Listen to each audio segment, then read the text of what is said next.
Hello everyone. Let's do a 1-year review on the Smith & Wesson FPC 9mm pistol caliber carbine. I do like the gun. I'm going to give it a grade at the end of this video. But I do like it. There's a couple things I don't like about it and I thought were kind of crappy.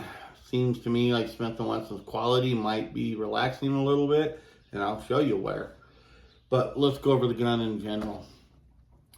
Doesn't really come with anything. It does not come with a muzzle device. It does not come with sights. It does not come with a light or a hand stop. None of that comes with it. I added all that in there, so will you. You're going to need sights to hit what you're aiming at, so you're going to put those on there. I use red dots mainly. I had this one laying around, so I used it. So let's go over what I added first. The Strike Fire Vortex red dot, I put that on there. Extreme Light Protect, I put that on there. Hand switch up here. The Phase 5 hand stop and the Call Valley linear, I put that on there. I don't know what the prices are nowadays. I've had these going back last year, so you'd have to look them up. I did put on the new handguard. This is the Nordic Components. I got it through TACCOM.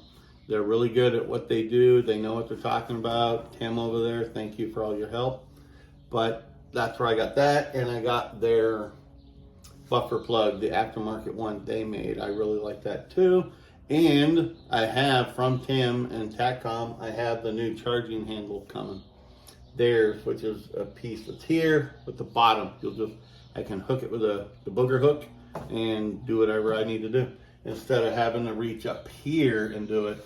But let's go over this real quick. The pros, we'll go over a list of pros that I found. Keep in mind this gun has about 3,500 rounds in the past 11 months.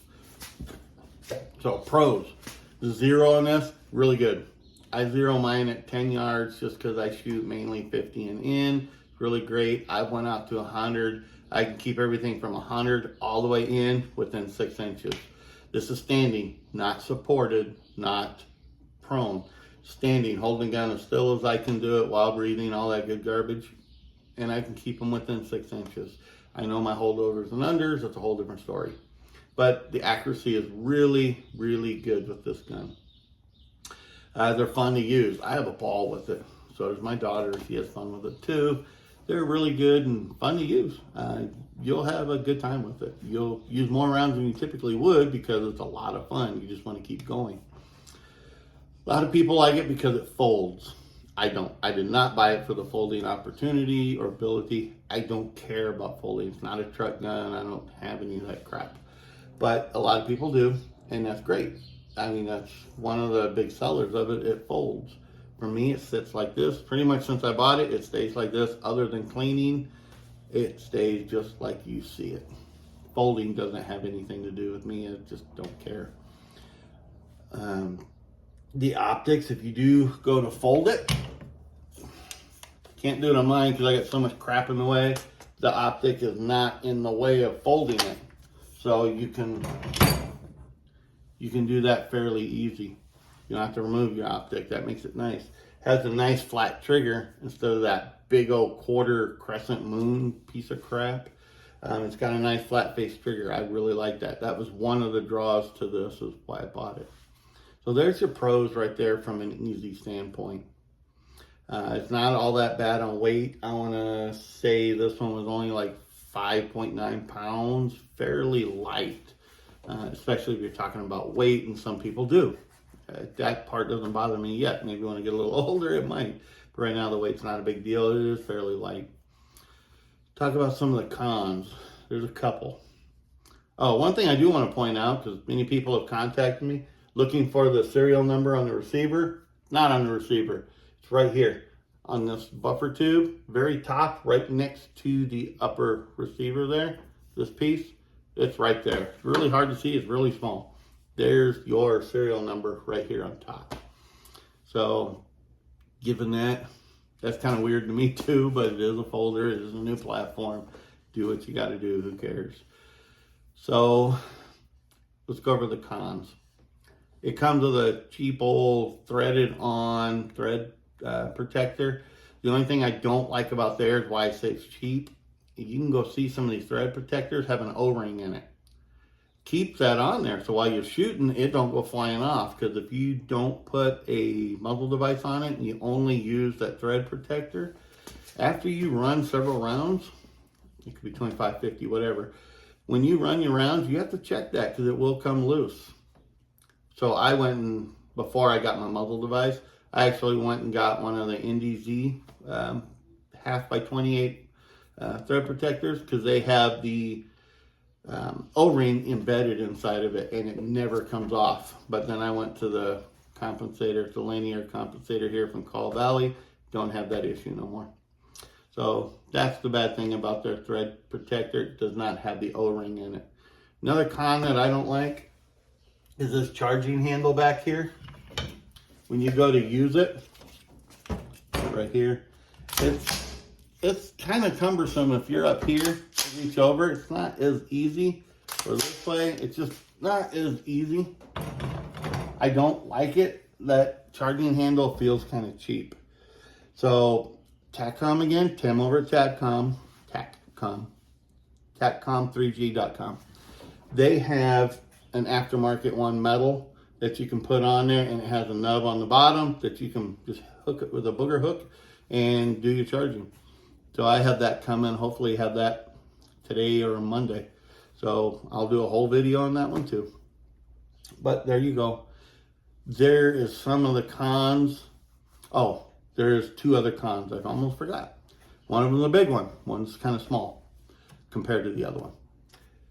When you take these apart, this is a con. Most people don't know. Make sure this gun is on safe. If it is not on safe, you have the ability, by accidentally doing it, activating that hammer to where it goes forward. It sits back in the gun here. If you activate it, of course, it'll go all the way forward and lay flat right about here, inside there. And if you don't catch that or don't remember to reseat that hammer, you can put this gun all the way back together. Everything will go back together. And if you don't catch that, gun won't work. When you go to charge the bolt, it will not grab the hammer to reseat it because it's laying below it. To give you an example, if this was a bolt and my hand is the hammer, it'll go below it. So when it's doing this, it will never catch it. You will have to take the bolt back out through the end, the buttstock, and you'll have to get in through the ejection port with a pinky or something and reseat it, or unfold this with a dowel going through the front barrel part to reseat that. To reseat it, I have a whole video on that, so I'm not going to get too deep into it, but you have to reseat it for the bolt to catch the hammer to reseat it every time, of course. But if you let it go forward, then put the bolt in, it'll never catch it. That's a big drawback. I've had literally hundreds of texts, emails, comments on these different videos regarding that issue. Some of them, quite a few of them, were going to send their gun back for that until they saw the video and they were able to fix it without sending it back, which is a great thing for them. It saves them at least 2-3 weeks and a lot of expense on everybody. So that's the one thing you got to watch for, is make sure this gun is unsafe or that hammer will go forward. And an easy way to figure out if your hammer went forward, if you go take the magazine and it stops right here with about 1/4, 3/8 of an inch left and it won't go in, your hammer went forward. So you'll know that right off the bat with this, because almost all of them said they couldn't get their magazines in there. So that's what the issue was. And the other con that I've had one issue, I'm waiting on mine to be fixed, is this bolt in here. When the hammer strikes the firing pin, it's striking the bolt as well. It's causing dents in the front, the face of the back part of the bolt. You got a little piece about 1.5 inches, 2 inches, where the firing pin goes into. It's denting the material in there on the bolt, and it's pushing the material into the firing pin channel. Because I actually had to touch mine with a file to get that off of there. I contacted Smith & Wesson. They're sending me a whole new bolt repair kit. I mean, it's a whole new bolt, all internals, and they're sending me that so I can take care of it. Because I had two options: send them the gun, they do it, or they send me that kit. I took the kit because it's cheaper, 1 week versus 2-3 weeks, and a lot of shipping and signing and all that garbage. So there you go. There's everything in a nutshell right there. And the last, there's one more con that I almost forgot about. All my full-size double-stack M&P mags, whether it's compact, subcompact, or full-size, all fit this gun. Every one of my mags fit this gun. And I do like that, because I can take out 3 or 4 mags for the pistol and they'll transfer over to this one. Of course, all my subcompact and compact mags will flush fit with the bottom of the grip, but the full sizes will have about 1/4 of an inch there to make those spacers, or just do without them, who cares. But there's everything in a nutshell right here. If I was to grade this gun like a school paper, I'm going to give it a B. Not a B minus, not a B plus, just a B. That bolt issue, that hammer issue is what holds me from giving it some kind of an A grade. But I give it a B. It's a lot of fun. I'm not getting rid of it. Would I get another one? Probably not.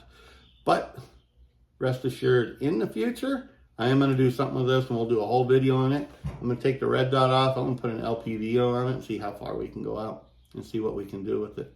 So let's see. But until later, you guys have a good day. Go out and shoot this weekend. I'm going to go racing, and we'll see you guys later. Bye.